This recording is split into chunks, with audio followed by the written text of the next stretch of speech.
महंगाई के बीच मोदी सरकार की ओर से दी गई बड़ी राहत पर सीएम योगी ने पीएम मोदी को धन्यवाद दिया। केंद्र सरकार की ओर से तेल के दामों में भारी कटौती से लोगों को बड़ी राहत मिली है। पेट्रोल और डीजल की कीमतों में बड़ी कमी पर योगी सरकार ने मोदी सरकार को धन्यवाद दिया है। सीएम योगी ने कहा है कि लोक कल्याण के लिए लिए गए फैसलों से देश की जनता को बड़ी राहत मिलेगी। ये प्रधानमंत्री जी की गरीब कल्याणकारी संवेदनशील व्यक्तित्व को प्रदर्शित करता है। मैं प्रदेशवासियों की ओर से आदरणीय प्रधानमंत्री जी का इस समय इस प्रकार का निर्णय लेने के लिए हृदय से आभार व्यक्त करता हूं। दरअसल शनिवार को केंद्र सरकार ने बड़ा फैसला लेते हुए महंगाई से जूझ रही जनता को राहत देते हुए एक्साइज ड्यूटी में भारी कटौती की, जिसके बाद अब पेट्रोल की कीमत 9.5 रुपए प्रति लीटर कम हो गई है। डीजल की कीमतों में 7 रुपए प्रति लीटर की कमी आई है, जबकि उज्ज्वला योजना के तहत मिलने वाले सिलेंडर में भी 200 रुपए की सब्सिडी दी जा रही है। ये सब्सिडी साल में 12 सिलेंडर पर मिलेगी। कल से शुरू होने वाले बजट सत्र से पहले आज सर्वदलीय बैठक हुई, जिसमें सदन को सुचारू रूप से चलाने पर सभी दलों ने अपनी सहमति जताई। बजट सत्र से पहले लखनऊ में सर्वदलीय बैठक हुई। बैठक में सीएम योगी आदित्यनाथ मौजूद रहे। इसके अलावा विपक्षी दलों के नेता भी शामिल हुए। समाजवादी पार्टी की तरफ से इंद्रजीत सरोज शामिल हुए। विपक्षी नेताओं ने सदन की कार्यवाही और बढ़ाने की मांग की है कि नई सरकार नया सत्र शुरू कर रही है और वो भी बजट सत्र, तो इतनी कम बैठकें भी नहीं होनी चाहिए जितना एजेंडे में आया है। हम सब चाहते हैं कि सदन लंबा चले और बजट के हर बिंदु पे चर्चा हो और प्रदेश का विकास हो। ये हम सब लोगों की इच्छा है और इसी को लेकर के हम लोगों ने अपने अपने प्रस्ताव रखे। इस बार सदन की कार्यवाही हाईटेक तरीके से होगी।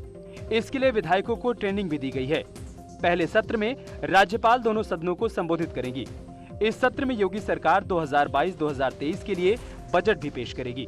अपेक्षाएं उत्तर प्रदेश की जनता को हम सभी राजनीतिक दलों से, सभी विधायकों से है, उनकी हम पूर्ति कर सकें। इस विषय में माननीय अध्यक्ष जी, माननीय मुख्यमंत्री जी और सभी दलीय नेताओं की आपसी सहमति बनी।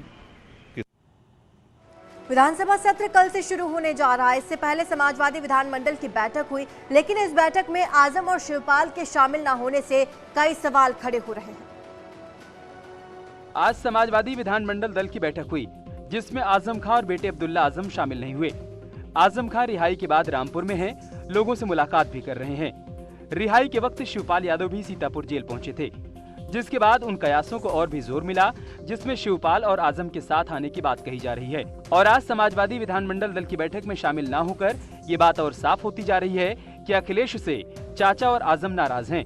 वहीं एसपी ने बैठक में शामिल नहीं होने पर सफाई दी है। आजम खां साहब समाजवादी पार्टी में थे, समाजवादी पार्टी में हैं और समाजवादी पार्टी में रहेंगे। समाजवादी पार्टी उनके साथ है और वो विधानसभा के सत्र में आएंगे। शिवपाल यादव जी जो है वो विधानसभा के अंदर भी 2 दिन नहीं आए और वो पीएसपी के राष्ट्रीय अध्यक्ष हैं।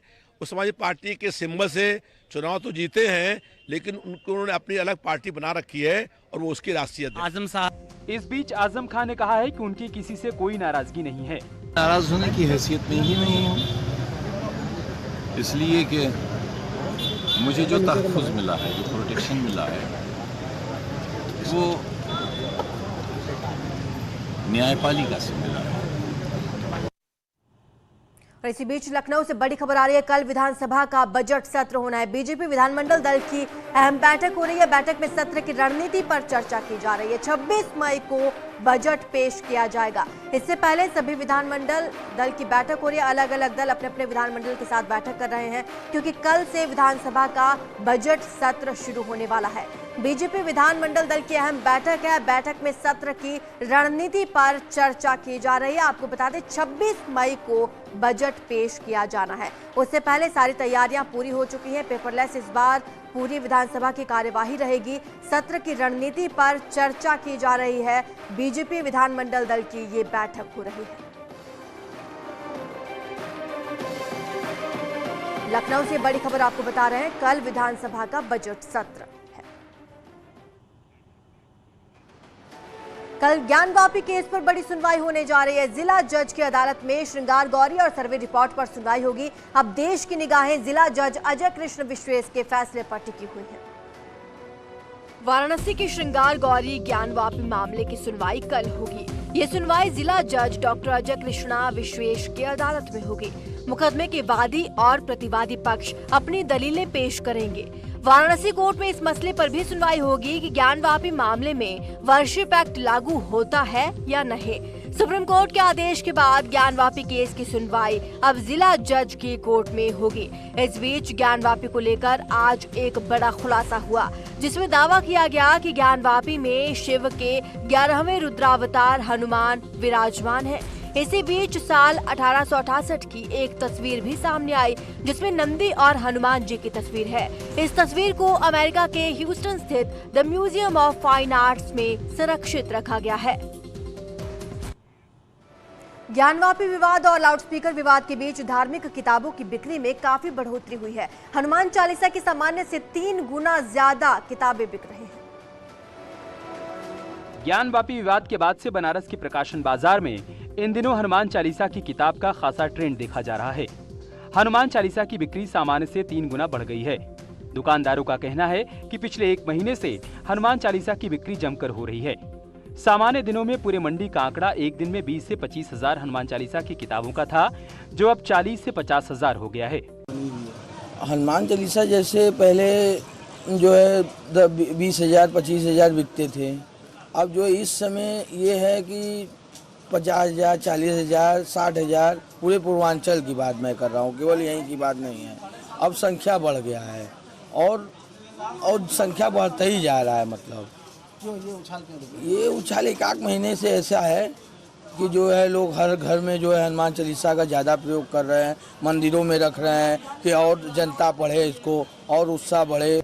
अजान और हनुमान चालीसा को लेकर लाउड स्पीकर विवाद के बाद अचानक मार्केट में धार्मिक किताबों की मांग बढ़ गई। अब ज्ञानवापी विवाद के बाद वाराणसी में किताबों की मांग बरकरार है।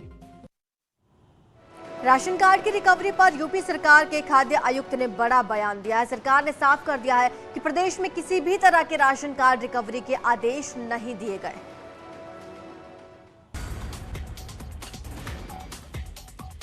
यूपी में राशन कार्ड रिकवरी की खबर पूरी तरह से अफवाह और बेबुनियाद है। यूपी के खाद्य आयुक्त ने साफ कर दिया है कि राशन कार्ड की रिकवरी नहीं हो रही है। 2014 के पात्रता मानकों के तहत सिर्फ सत्यापन और नए कार्ड बनाने की प्रक्रिया चल रही है। वहीं इससे पहले राशन कार्ड रिकवरी की खबरों पर प्रियंका ने ट्वीट कर सरकार पर वार किया था। प्रियंका ने लिखा कि जमीन होना, पक्का मकान, मुर्गी पालन, गौपालन, शासन से पेंशन आदि जैसे नियम लगाकर राशन कार्ड सरेंडर करवाना और वसूली की धमकी देना शर्मनाक है। महंगाई आसमान पर है और कमाई पाताल में। ऐसे में जरूरतमंदों पर ये गहरा आघात है। चुनाव भर राशन वोट मशीन था और अब इसे सरकार वसूली यंत्र बना रही है।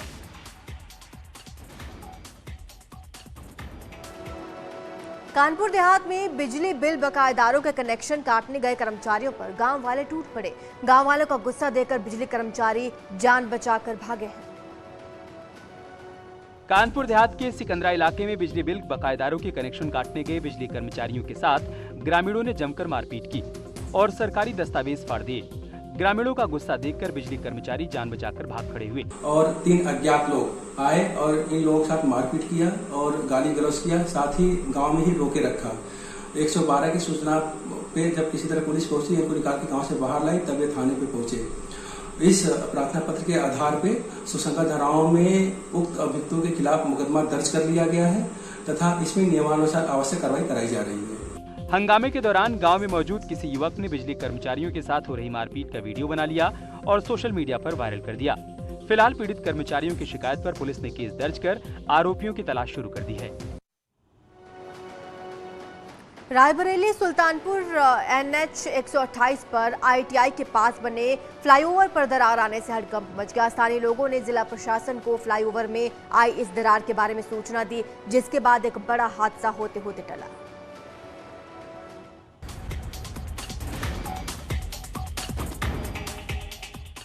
रायबरेली सुल्तानपुर नेशनल हाईवे 128 पर ITI के पास बने फ्लाईओवर में दरार आ गई, जिसके बाद प्रशासन एक्शन में आया।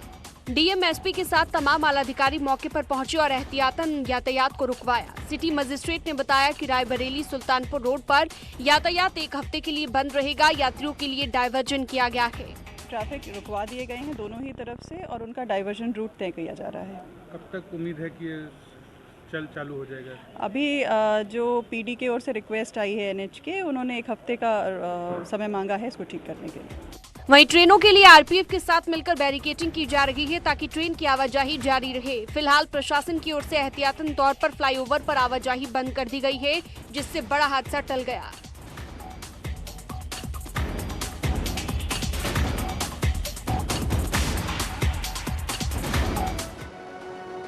अतिक्रमण के खिलाफ प्रशासन की बुलडोजर की कार्रवाई जारी है। आज बरेली के पौष इलाके में निगम का बुलडोजर चला है।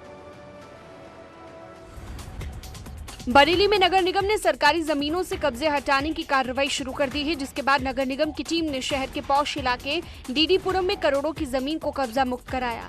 इस दौरान कुष्ठ आश्रम में रह रही लोगों की नगर निगम के कर्मचारियों और पुलिसकर्मियों से जमकर नोकझोंक हुई। वहीं कुछ महिलाएं बुलडोजर के ऊपर चढ़ गई।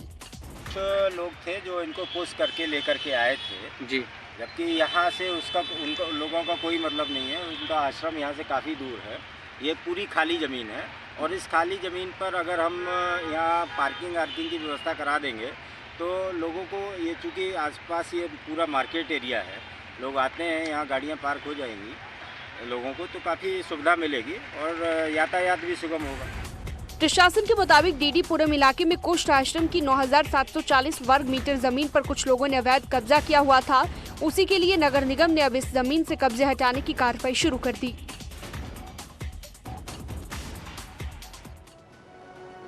और इसी बीच आपको बता दें, बैडमिंटन में विश्व की नंबर 1 खिलाड़ी बनने वाली पहली भारतीय महिला साइना नेहवाल ने बद्रीनाथ धाम और केदारनाथ धाम के दर्शन किए। उन्होंने कहा कि केदारनाथ पहुंचना एक सपना पूरा होने जैसा होता है और उनके सपने को साकार करने में उत्तराखंड पर्यटन से मिले सहयोग के लिए उन्होंने आभार भी जताया। करवाने के लिए आज ऐसा एक ड्रीम कम ट्रू हो गया मेरे लिए। केदारनाथ सबका ड्रीम होता है आने का और आज मैं यहाँ पे हूँ अपने पापा के साथ और इतने अच्छे दर्शन हो गए। तो once again would like to thank the tourism and also Heritage Aviation for helping me and making my trip so easy. Thank you. Champawat में उपचुनाव के लिए 31 मई को वोटिंग होनी है। वोटिंग से पहले बीजेपी ने अपना चुनाव प्रचार तेज कर दिया है, तो कांग्रेसी नेताओं का भी चंपावत में जमावड़ा लगना अब शुरू हो चुका है।